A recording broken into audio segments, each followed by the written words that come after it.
Go ahead. Thank you, Jen. Is there any concern that maybe trying to reach this deadline and get everybody out, mistakes are being made now that there is a report that at least one of the Afghans evacuated to Qatar has suspected ISIS ties?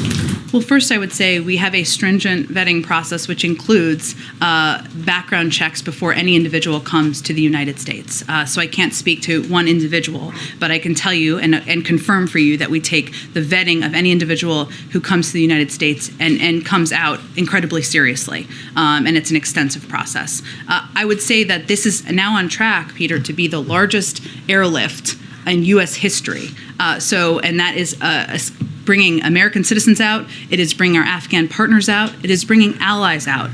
So no, I would not say that is anything but a success. Okay, and I know that you said yesterday it's irresponsible to say that Americans are stranded in Afghanistan right now. What do you say to the American citizen in Kabul that Fox spoke to this morning?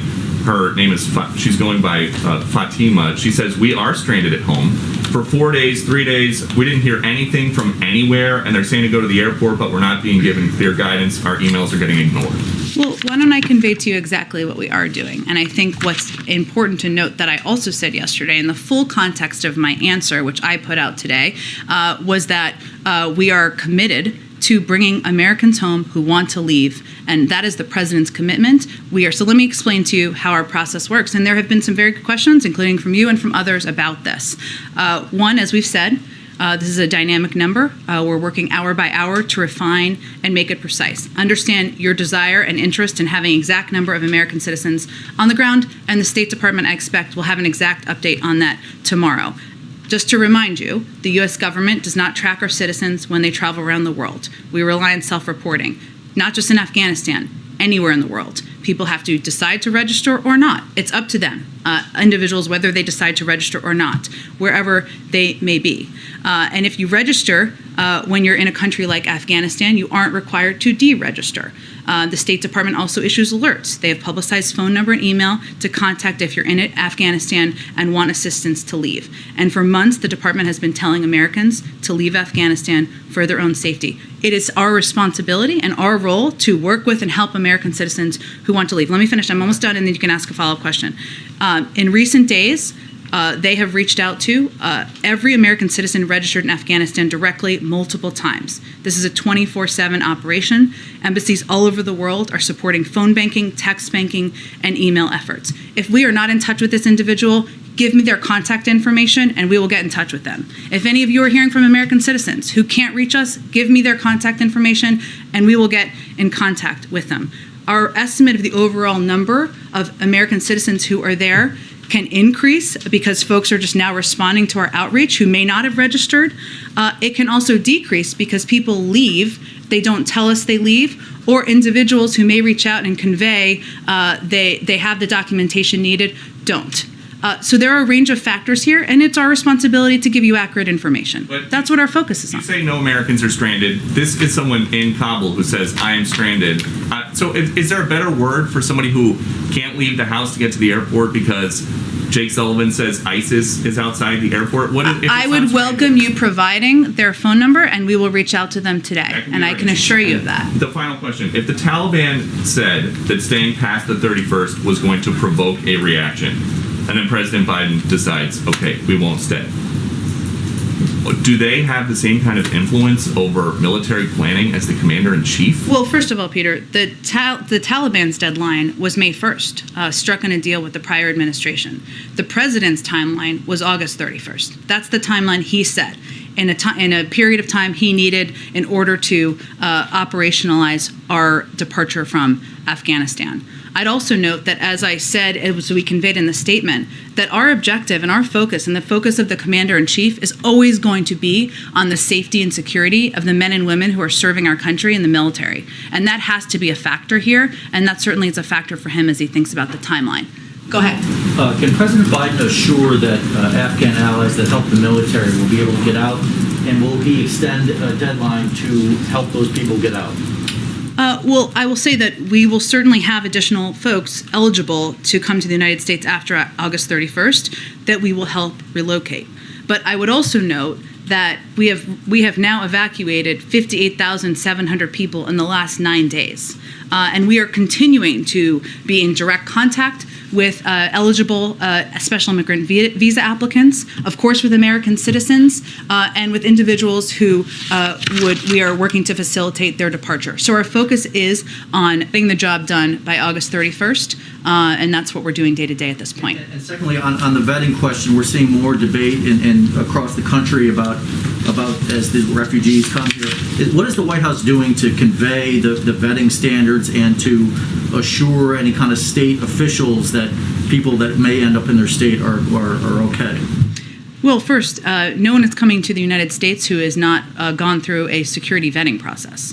I would note, to Peter's earlier question, for people who we evacuated who had not yet completed security vetting under the usual SIV application process, in the interest of getting them out of Afghanistan to third countries, we are also front-loading our security screening to complete the steps that have proven most likely to surface derogatory information while these Afghans remain at transit sites in Europe and the Middle East before they arrive here. So actually, to go back to his earlier question, because it's all related, it's actually the system working. And we have a vetting process and a background check that can happen in advance of individuals coming to the United States if they've gone through the SIV process, or individuals who have been moved to third countries before they move further.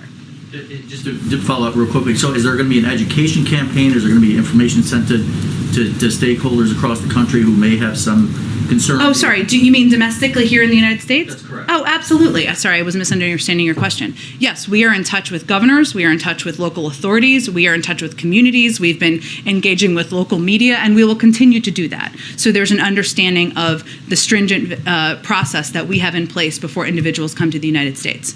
And I think a part of that is also a reminder that these are individuals who fought alongside the United States over the last 20 years. And that's part of who we are as a country and part of, the fabric of the United States. So that's part of it as well. But in terms of the specific vetting components, yes, we're absolutely thinking about that and ensuring we are communicating that effectively, or that's our objective. Go ahead.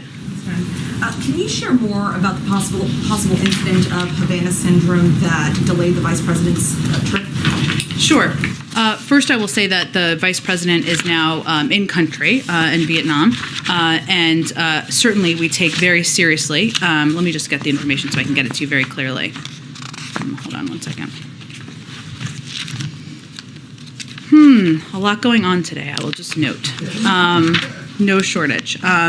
Okay, so we of course take any reported incident of Havana syndrome seriously. And while this is not a confirmed case at this point in time, we take any reported incident, which was recent and was reported publicly, I will note, quite seriously. As a result, there was an assessment done of the safety of the Vice President, and there was a decision made that she could continue travel along with her staff. It was not a person traveling in her party or anything along those lines. Does the White House believe she was targeted or somebody on her team may have been targeted? That is not an assessment that's been made. It was an individual who was in country, and it had been reported previously. Okay. Can you confirm that it was two embassy staffers? I don't have any additional detail beyond that. Okay, and one on Afghanistan. For Afghans who are at risk in Afghanistan who won't be able to get out in time, how will the U.S. try to keep them safe after August 31st? Well, I think, as I just said in response to, I think, Alex's question, there are individuals who will be eligible who we expect who will certainly be eligible after August 31st, and we are determining how operationally we can deliver on that. It's a good question. I don't have an update right now. Go ahead. I have a question about a report on the conditions in Doha, reported by Axios today. A U.S. Central Command internal email described the housing for thousands of evacuees as, quote, awash with loose feces of urine and a rat infestation, a life-threatening humanitarian disaster. Is the president aware of these conditions, and is there anything going on to improve them? Absolutely, and I think the report is actually from a couple of days. I understand it was in Axios this morning, but I believe that the conditions were a report from several days ago, and certainly the State Department and other officials who are working in close coordination with countries who are hosting individuals as they're passing through, or maybe as they're landing there for a longer period of time, or have been working to improve those conditions. We can say about how they've improved? the past few days? I'm happy to get you an update on that, but it is something we are aware of. It is something we worked quickly to improve, and certainly we want the individuals who are being evacuated to be treated with respect. We also want them to be safe, hence the speed necessity, but we worked to improve the conditions as soon as we learned. Go ahead. Thanks, Jen.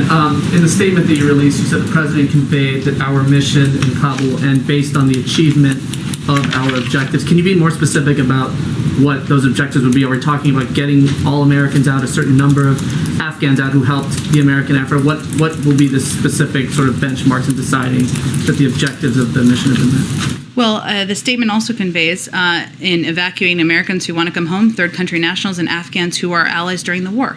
And we, again, have evacuated 58,700 people in the last 9 days. That is the mission we're continuing to work to deliver on. We also noted in the statement that, of course, we have to assess the security threats. And the security threats not only to individuals on the ground, to the men and women serving on the ground. I mean, that is front and center in the President's mind. So that means all the individuals in the categories that you note in the statement. Again, I think we've been clear that our objective is to any American who wants to leave, to help them leave. That is what we're focused on every single day. I don't have anything more to add beyond what I said in the statement. Can I ask one follow-up? I know, putting aside the specific activities of the CIA director, why did the President decide to dispatch him to meet with the Taliban? I'm just not going to have any more on this. As we've noted and confirmed many times in the past, we are in regular contact with the Taliban. They are currently overseeing most of the country of Afghanistan. So by necessity, that's part of the jobs of our national security team. But for any details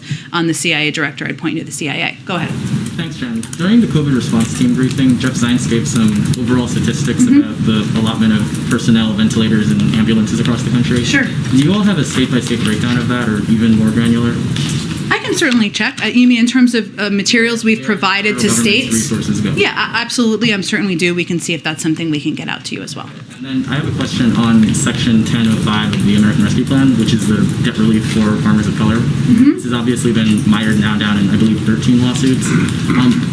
Obviously, these farmers that still need debt relief. Is the administration exploring any other ways of getting these resources to farmers of color under this program or under an alternative scheme through the administration? Well, as you noted, there is active litigation, and obviously we had proposed plans to provide assistance to these farmers, and hence, and there's active litigation that's ongoing. But I can convey to you that our commitment is to certainly help these farmers. I would point you to the Department of Agriculture for any more specifics about their programs, but I know that equity is central to their objectives, and certainly is part of how they orchestrate any of their programs. Go ahead. Thanks. Do you know what the tenor of the G7 meeting was today? Was there any dissatisfaction expressed by some of the allies? Can you say if they conveyed some of their displeasure with the U.S. actions or the President's actions? I know Bloomberg has reporters all around the world, and I will let them report on their leaders and not kind of give an evaluation of their tenors. But Can you also say if it's accurate that the U.S. is already starting to reduce the number of U.S. troops in Afghanistan? I would point you to the Department of Defense for any operational specifics. I know they'll brief again today. Go ahead. Just a couple of quick clarifications. Earlier today, the Pentagon said that it's about 4,000 Americans who have been evacuated. Can you provide additional context? Was that a military flight and charters? Anything else you could say about who these people were and whether that gives you any more of a sense of how many remain in Afghanistan? Well, I would say it's more than 4,000 Americans plus their families. So it's actually a larger number than that. But yes, more than 4,000 passport holders or American citizens plus their families. In terms of their mechanism for departure, it's a very good question. I don't have that level of detail in front of me, but we can see if we can break that down more specifically. So you're asking about whether they came on military planes or charter planes? Yeah, earlier you had been kind of breaking those two. Sure. We did this military plus charter. Yes, which we will continue to do, but I will see if there's a more of a concrete breakdown for you. And are you able to say at this point if the indication is that this has to go beyond the deadline, is that something that would be telegraphed or indicated beforehand, or would that be a last-minute decision or announcement from the government? Well, again, I mean, I think as we stated in the statement I put out earlier, we are currently on pace to finish by August 31st. But the president also asked the Pentagon and the State Department for contingency plans. We'll let them brief him on those before we give a further assessment. Go ahead. I'll come back to you, April. Go ahead. Thanks, Jen. Two questions on the Vice President's trip delay. Sure. The last minute delay of the flight suggests that her and her team found out about this case of anomalous health incident last minute. How last minute was it? When did the case occur? And are you concerned with the timing given her travel? Again, I think this is similar to Stephanie's question. There hasn't been any additional assessment about any targeting, as I think you're asking about. It hasn't even been a confirmed case at this point in time. And certainly, it shouldn't be a surprise that for the Vice President of the United States that additional precautions were taken. It was a recent case and one that was publicly reported. The Embassy in Hanoi said that there was a thorough assessment before she proceeded on with her trip. If the government genuinely doesn't know what's causing these incidents, then how can you guarantee the Vice President's security?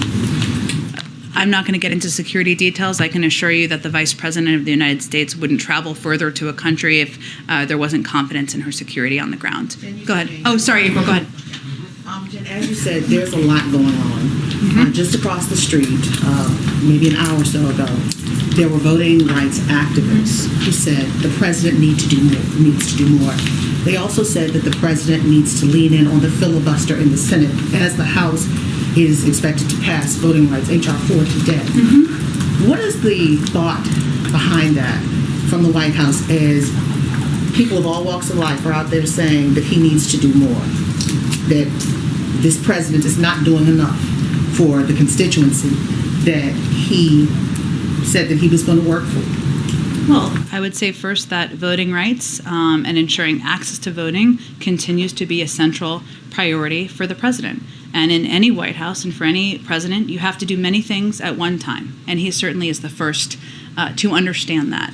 But he stands by the activists and their vocal calls for more and for forward action. I would say he's with them. He's maybe not the right target of their frustration, because his objective is also to get voting rights legislation passed, and he would like to sign that legislation into law. But he doesn't believe in ending the filibuster, and that's the big hurdle in the Senate.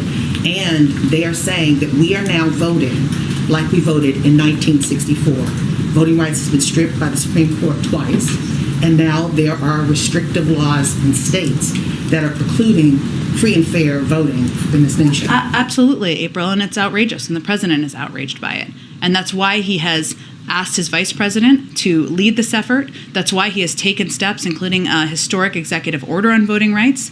That's why he has supported the efforts by the Attorney General and the Department of Justice to continue to take steps that are at their disposal to crack down on these abuses across the country, and why he will continue to make this a central priority for him. Go ahead, Karen. I think we got to keep going because we're going to run out of time. They said you were going to talk about yesterday. We don't know what happened yesterday. Was he in support of taking the knee, support of police reform, or was he just kneeling? Because we were told to ask you. Well, the president certainly supports police reform, but he also was taking a photo with a sports team, and he has also kneeled on other occasions with sports teams in the past. Go ahead, Karen. To follow up on some of the questions about your statement, when you say there that he's asked the Pentagon and State Department for contingency plans to adjust the timeline should that become necessary, what metric would determine whether that becomes necessary? What is the president looking for? Well, Karen, I think it's not as simple as a metric. I understand your question, but for any president, they're making a risk assessment in coordination with their teams. And the threat from ISIS-K is real. The possibility of a deterioration of coordination with the Taliban is real. Putting our service members at risk is real. And those are certainly part of the president's decision-making in any regard. And again, we continue to be on track. It's been 9 days. We've evacuated 58,700 people. Right now, it's the 24th. We have about 7 days until the 31st, and we're going to continue to press hard to get American citizens out, get our Afghan partners out, SIV applicants, and others who are eligible for departure out. And can you update us on the president's engagement with members of Congress this week, specifically on Afghanistan? Who's he talking to on this, and just some of the conversations he's had? Well, the president has had a range of conversations with members of Congress. A lot of them have been about his Build Back Better agenda. A range of Democrats from across the political spectrum. I don't have an assessment for you of how many of those have included questions from them about Afghanistan. I can confirm for you, which is often the case, we have been doing a number of briefings from our national security team with members of Congress, some of them in a classified briefing, and we'll continue to do that and remain closely engaged with our process and our progress on the ground. Go ahead. In the statement today, you said that the mission in Kabul would end up in the achievement of our objectives. What percentage of Afghan allies would constitute achieving that objective? I'm not going to put a number on that for you, nor have we put a cap on how many special immigrant visa applicants there can be, or how many individuals who would be eligible for any of our range of programs could come to the United States. We're going to continue to work to process. We're going to continue to evacuate. We're going to continue to work with nearly 24 partners around the world to move people out of the country. The administration used federal funding as a lever to push nursing homes to vaccinate their workers. Mm-hmm. Has the administration considered using Title I funding for schools to push vaccination requirements for teachers?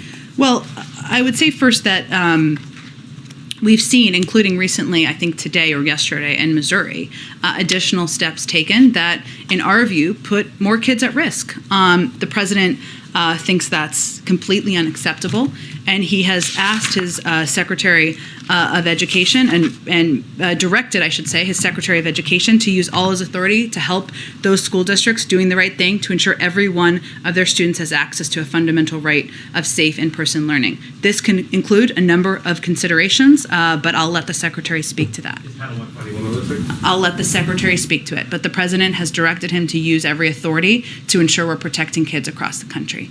Go ahead. You mentioned today that we can provide you with information about those who are stranded, and I think a lot of us in this room are getting calls or know at least one person there. Yeah. Is there a better way that the White House can create these more direct connections to these people? Because it seems to be like, we have more access than these people. So just wondering how these people can directly contact. One, anyone who has an American citizen who they are looking to help get out, any of you, send them to me directly and I will get it to the right place. We are absolutely committed to this. This is an across the government commitment. Why I laid out all the specific steps we're taking is because I wanted to provide an understanding of what we're doing from here. Anyone we have contact information for, and it is possible that the person you know or the person Peter knows, we may not have contacted or the right contact information. That is also entirely possible. We are reaching out via phone, via text, via email, any way we can. And we're giving them instructions on how to get to the airport, when to come to the airport. We have an entire apparatus and operation set up on the ground. We're advertising, and this is a 24/7 operation of reaching out to these individuals. Regarding the Vice President, was she in contact with these people that were experiencing these symptoms, rather? No. And then did she get medically evaluated? There was a security assessment made. She was not on the ground yet. Go ahead. Thank you, Jen. Two questions. Yesterday, the Biden administration announced sanctions against the top military Eritrea is for human rights abuses in Ethiopia's Tigray region. Is the administration planning to extend those sanctions to the Prime Minister of Ethiopia and the President of Eritrea? And how is the president going to be as involved in the crisis in Ethiopia the same way he was engaged in the crisis between Palestinians and Israel? Well, I can certainly confirm those sanctions, as you noted. I don't have anything to preview for you in terms of additional sanctions. Obviously, we continue to evaluate, reserve that right should that be a recommendation made and something the president approves. And I will certainly note that the president, we are closely tracking, we are closely engaged with high-level officials in the situation on the ground. Go ahead. I have a follow-up question, please. Thank you. Okay, I just have a few more minutes, but in case we got to gather, so I just want to get around to as many people as possible. We'll just keep track of it, but go ahead. As a follow-up to Jennifer's question about Sure. the G7 virtual meeting Yeah. this morning, from a White House point of view, when that meeting was over, was the president satisfied that the message had gotten through to them? Did you think there was a consensus among those leaders? Was there a lot of pushback? or were you happy with how it ended? Let's put it that way. I appreciate the different way of asking the question, which is very creative. I will say first, the president is about to give an update, both on the progress that is being made in the House and also his meeting with the G7 leaders. I know that was now several hours ago, but we wanted to wait as there was progress being made in the House for him to give that statement so he can speak to that, and he will speak clearly to what he conveyed to them directly to give you all a sense. In terms of the assessment from others, again, I would point you to them on any further. He was satisfied with it at the end. Well, I think the president felt he conveyed what his position is, and part of his position, which was a big part of his decision as it related to bringing our troops home, and is also a huge factor for him now, is about what we're asking the men and women in the military to do. And obviously the decision to bring them home related to fighting a war that the Afghans wouldn't fight themselves. And now it, of course, is a factor for him what threats are being posed to them every day that they are on the ground there. Go ahead. Thank you. Two quick questions. How do you describe U.S. relationship with Taliban now? Do you think is a de facto ruler of Afghanistan now? Well, I would say first that it is true that they have taken over much of Afghanistan, but this is not about trust. This is not about validation. Right now, we are working with them in a coordinated way to get American citizens, to get special immigrant visa applicants, to get individuals who are eligible to evacuate from Afghanistan out either to third countries or to the United States. But I'm not going to put a further label on it than that. That the Taliban has included former President Karzai and Dr. Abdullah in their 12-member governing council. How do you see this development as? I don't have an update on their discussions at this point in time from here. Go ahead.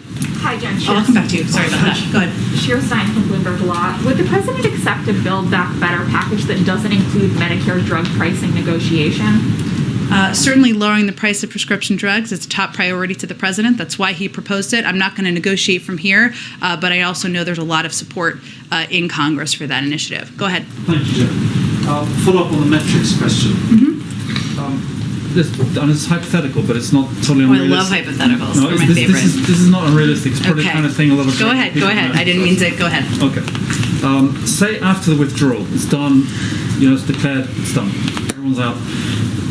If one US citizen was suddenly discovered, saying, hey, I really want to get out and I'm stuck, who knows where, somewhere in Afghanistan or in Kabul, has got any problem, would this trigger a diplomatic, military, all hands on deck type thing to get that person out, whatever the date?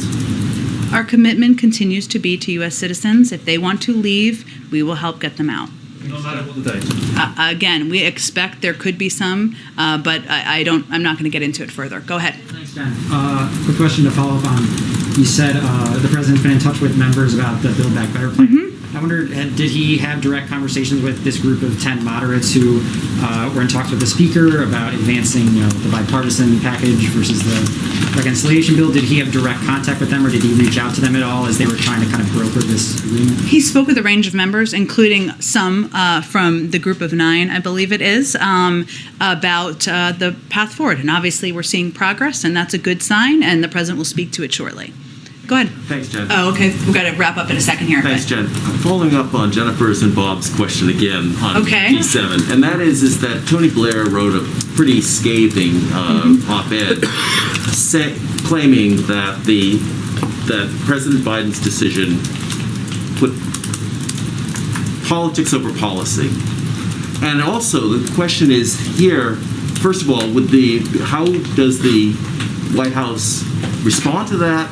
And also, there's this lingering question that the president has had this impulse to get out of Afghanistan. He even had an interaction with former diplomat Holbrooke that said, where Holbrooke said, listen, we have a duty to these people. And the vice president reportedly had answer to that. What is your response? Well, I would first say that was clearly more than 10 years ago. Second, if it happens, which I have no confirmation of, but I would say first that the president has been in touch directly with Prime Minister Boris Johnson, who is the current leader of the UK, and has been clear with his G7 partners about what his objectives are, his commitment to the mission, the progress we're making, and the factors that he has considered. And that is something he's in touch with current leaders about. we also understand that allies and partners of ours and adversaries for different reason have advocated for the United States and our men and women in the military staying longer. But as the President of the United States and the Commander-in-Chief of this country, he has to factor in their security, their safety, and that is his responsibility, even if it's not theirs. Thanks, everyone. You're going to see the President shortly.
So, folks,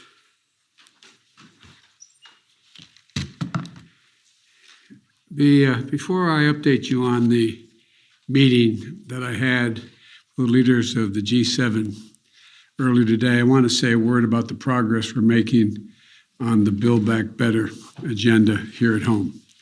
I just got off the telephone with the leaders in the House. Today, the House of Representatives has taken a significant step toward making a historic investment that's going to transform America, cut taxes for working families, and position the American economy for long-term growth. When I became president, it was clear that we had to confront an immediate economic crisis, the most significant recession we've had since the Depression, or at least since Johnson.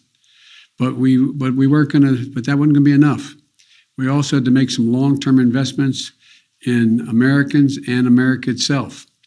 The first thing we did was to write and pass the American Rescue Plan, and it's working. Our economy has added 4 million jobs in my first 6 months in office.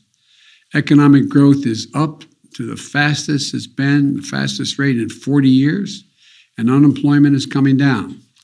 Right now, our economic growth is leading the world's advanced economies. But to win the future, we need to take the next step. Today, the House of Representatives did just that. Today's vote in the House allowed them to consider my Build Back Better agenda, a broad framework to make housing more affordable, bring down the cost of prescription drugs by giving Medicare the power to negotiate lower prices for drugs, make elder care more affordable, provide 2 years of free universal high-quality pre-K, and 2 years of free community college, provide clean energy tax credits, continue to give the middle-class families the well-deserved tax cut for daycare and health care that they deserve, allowing a lot of women to get back to work primarily, and provide significant monthly tax cuts for working families with children through the child care tax credit. These investments are going to lower out-of-pocket expenses for families and not just give them a little more breathing room. In addition, we're going to make long overdue, much needed investments in basic, hard infrastructure of this nation. This is an area where we have broad bipartisan agreement to invest in our antiquated roads, highways, bridges, transit, drinking water systems, broadband, clean energy, environmental cleanup, and making infrastructure more resilient to the climate crisis, and so much more. And this is all paid for. Instead of giving every break in the world to corporations and CEOs, by the way, 55 of our largest companies in America paid $0 in federal taxes on more than $40 billion in profit last year. We can ask corporations and the very wealthy just to pay their fair share.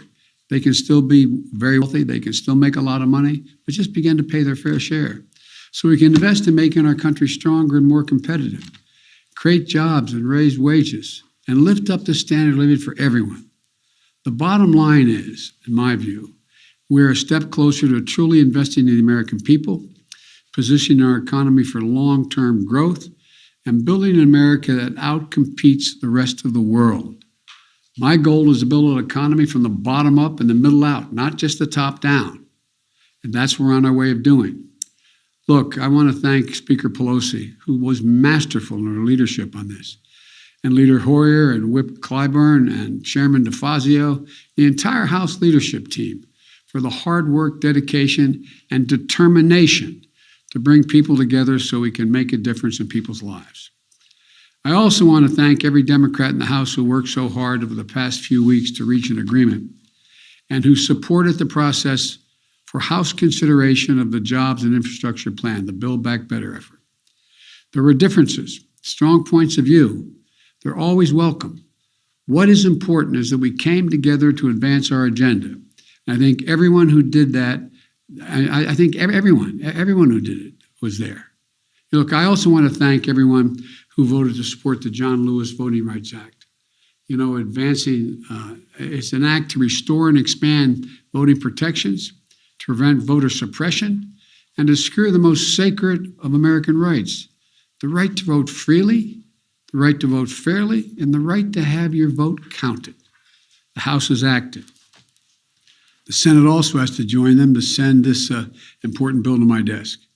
And the Senate has to move forward on the People's Act, critical legislation to protect our democracy and the right to vote. We need both of those election bills. But let me now turn to Afghanistan. I've met this morning with my counterparts in the G7, as well as heads of the United Nations, NATO, and the European Union. I express my thanks for the solidarity we have seen as we've stood up an unprecedented global effort. I updated our partners on the significant progress we made in the past 10 days. As of this afternoon, we've helped evacuate 70,700 people just since August the 14th, 75,900 people since the end of July.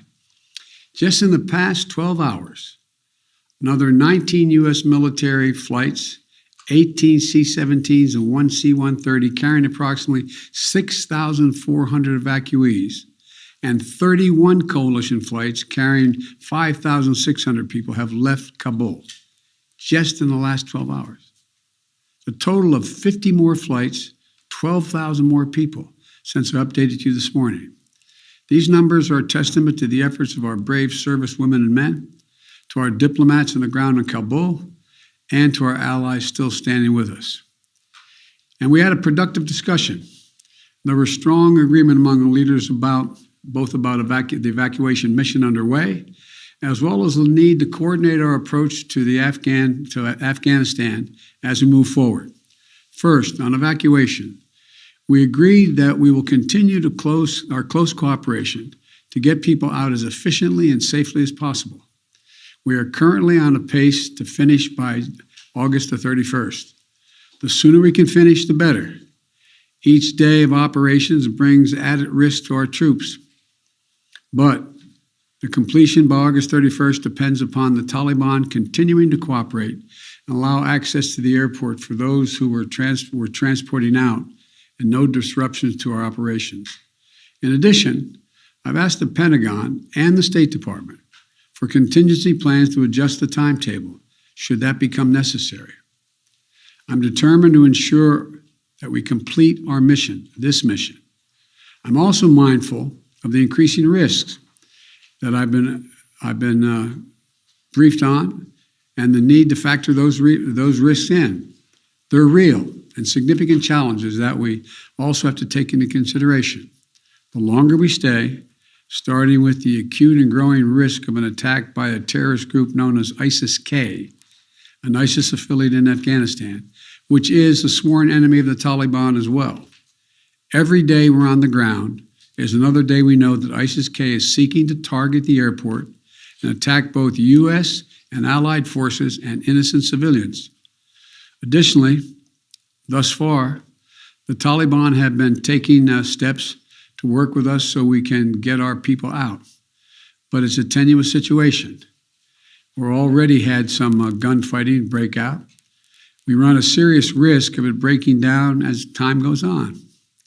Second, the G7 leaders and the leaders of the EU, NATO, and the UN all agreed that we will stand united in our approach to the Taliban.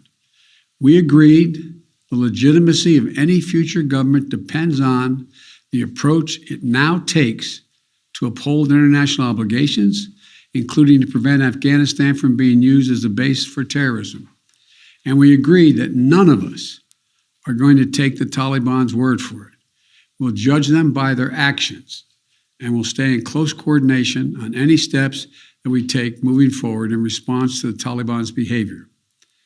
At the same time, we renewed our humanitarian commitment to the Afghan people and supported a proposal by the Secretary General Guterres of the United Nations-led international response with unfettered humanitarian access in Afghanistan. Third, we talked about our mutual obligation to support refugees and evacuees currently fleeing Afghanistan. The United States will be a leader in these efforts, and will look to the international community and to our partners to do the same. We're already seeing our allies' commitment. They're bringing to their countries the Afghans who served alongside their forces as translators or in their embassies, just as we're bringing to the United States those Afghans who worked alongside our forces and diplomats. We're continuing that effort. We're conducting thorough security screening and the intermediate stops they're making for anyone who is not a U.S. citizen or a lawful permanent resident of the United States. Anyone arriving in the United States will have undergone a background check. And we must all work together to resettle thousands of Afghans who ultimately qualify for refugee status. The United States will do our part, and we are already working closely with refugee organizations to rebuild a system that was purposely destroyed by my predecessor. Finally, we agreed to stay vigilant against terrorist threats that have metastasized around the world. We went to Afghanistan with our allies in 2001 for clear reasons. One, to get the people who attacked us on 9/11 and to get Osama bin Laden, and to make sure that Afghanistan was not used again as a base from which to attack the United States or our allies. We achieved that objective. We delivered justice to bin Laden more than a decade ago. But the current environment looks very different than it did in 2001, and we have to meet the challenges we face today. We run effective counterterrorism operations around the world, where we know terrorism is more of a threat than it is today in Afghanistan, without any permanent military presence on the ground. And we can and will do the same thing in Afghanistan with our over-the-horizon counterterrorism capability. Cooperation with our closest partners on our enduring counterterrorism mission will continue to be an essential piece of our strategy. In short, we all of us agreed today that we're going to stand shoulder to shoulder with our closest partners to meet the current challenges we face in Afghanistan, just as we have for the past 20 years. We're acting in consultation and cooperation with our closest friends and fellow democracies. And I want to again thank all of our allies and partners around the world who have rallied in support of our shared mission. We ended the conversation today by a clear statement of all of our parts. We are going to stay united, locked at the hip in terms of what we have to do. We'll get that done. And tomorrow, I've asked Secretary Blinken to give you an update and a detailed report on exactly how many Americans are still in Afghanistan, how many have gone out, and what our projection is. So thank you again. May God bless you, and may God protect our diplomats and all those in harm's way. Thank you. Mr. President, can you guarantee every American will be out before the troops leave? Sanctions. Can you guarantee? Did sanctions come up at all in the G7 meetings?